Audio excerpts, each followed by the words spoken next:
La semana 38 de guerra entre Rusia y Ucrania nos ha dejado la resaca de la toma ucraniana de Jersón, pero también un montón de hechos e incógnitas. Finalmente, la toma de Jersón se realizó sin resistencia rusa.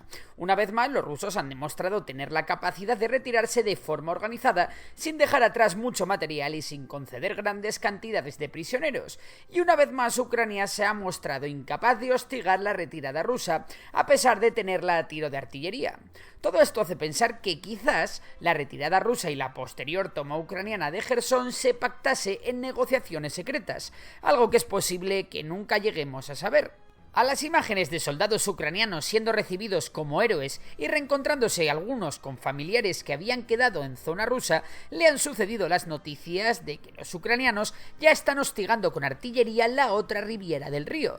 Recordemos que la ribera controlada por Ucrania está considerablemente más alta que la ribera controlada por Rusia, lo cual les da ventaja a los ucranianos. También hemos visto cómo las fuerzas de operaciones especiales ucranianas han cruzado el río en la zona de Kirburn. Todavía es pronto para decir si Ucrania está tratando de tender una cabeza de puente en la otra orilla del río o si por el contrario son solo maniobras de distracción que tengan como objetivo que Rusia fije tropas en ese frente. Mientras en el resto de frentes los combates continúan, especialmente en las afueras de Kremina. No obstante, más allá de pequeños cambios territoriales, no hay grandes novedades reseñables. La gran pregunta que se hace todo el mundo es ¿y ahora qué? Pues ahora, salvo sorpresa mayúscula, hay tres opciones posibles. Vamos a ordenarlas en función del riesgo que puedan tener para Ucrania. La primera podría ser un ataque ucraniano en el frente de Lugansk, donde los ucranianos podrían conseguir grandes ganancias territoriales, eso sí, siempre y cuando puedan hacer que los rusos se retiren hasta la línea Wagner. De esta manera, los ucranianos podrían flanquear las ciudades de Severodonetsk y Lisiansk, lo que sería un golpe moral importante para Rusia, puesto que significaría perder las dos ciudades más importantes que han tomado en el Donbass. La caída de estas dos ciudades implicaría prácticamente volver en esa zona a las fronteras previas al estallido de la guerra en febrero de 2022. La segunda opción es bastante más arriesgada y consiste en una ofensiva ucraniana en el frente de Zaporilla, hacia las ciudades de Melitopol o Mariupol. Esta acción tendría mucho más riesgo, puesto que hablamos de objetivos que están a 50 y 70 kilómetros del frente respectivamente. Tomar Mariupol significaría un golpe de moral tremendo para Rusia. Implicaría que el mar de Azov ya no sería un lugar seguro para los buques rusos. Y sobre todo, significaría la ruptura en dos del territorio ruso en Ucrania. Vamos, un auténtico desastre. La toma de Melitopol significaría también un golpe moral duro, pero menos que el de Mariupol. Sin embargo, Melitopol es un nudo de comunicaciones clave para la logística rusa y complicaría muchísimo el flujo de suministros rusos a través de Crimea. La tercera opción sería la más descabellada, que no es otra que un cruce ucraniano del río Níper hacia Crimea. ¿Y por qué es descabellada? Bueno, para empezar, los rusos han volado todos los puentes que aún estaban en pie sobre el río. Un río que es uno de los más caudalosos de Europa y que llega a tener hasta 5 kilómetros de ancho en algunos puntos. A pesar de que hemos visto el cruce de unidades aisladas de operaciones especiales, es muy complicado que los ucranianos puedan mover miles de soldados, suministros y vehículos a la otra orilla del río impunemente, y para hacerlo es probable que se necesiten semanas de ablandamiento de las defensas rusas. Eso sí, de conseguirlo, Ucrania cortaría de facto la comunicación terrestre entre Crimea y el resto del territorio controlado por Rusia. En otro orden de cosas, una delegación rusa y otra de Estados Unidos se han reunido en Ankara.